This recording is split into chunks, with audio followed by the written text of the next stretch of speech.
নমস্কার, আমি বিপদারণ মুখার্জি আসানসোল ওয়েস্ট বেঙ্গল থেকে বলছি। আগামীকাল আমি মেষ রাশির সম্পর্কে বলেছিলাম, আজ আমি বৃষ রাশির সম্পর্কে বলবো। বৃষ রাশির অধিপতি হচ্ছে শুক্র। শুক্র যদি ভালো থাকে তাহলে মানুষের শরীর, স্বাস্থ্য, মন সমস্ত কিছু দিক থেকে সুখ, মেন হচ্ছে সুখ, সমৃদ্ধ হয়। শুক্র ভালো রাখলে আপনার বিজনেস যেটা আছে, যেমন আপনার গিফটের বিজনেস, শাড়ি কাপড় বিজনেস, পাথর, এগুলো খুব ভালোভাবে চলে। শুক্র যদি খারাপ থাকে তাহলে বিজনেসে নানা রকমের প্রবলেম হয়, সুখ সমৃদ্ধ থাকে না।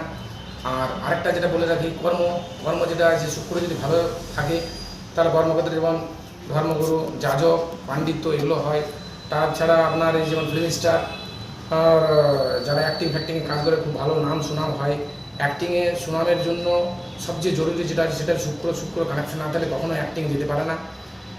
শুক্র কানেকশন থাকার জন্য এগুলো হয়। আর শুক্র যদি খারাপ থাকে তাহলে নানা রকম রোগ ব্যাধি সমস্যা হয়, বিশেষ করে মেয়েদের যাবতীয় যত রকমের গুপ্ত রোগ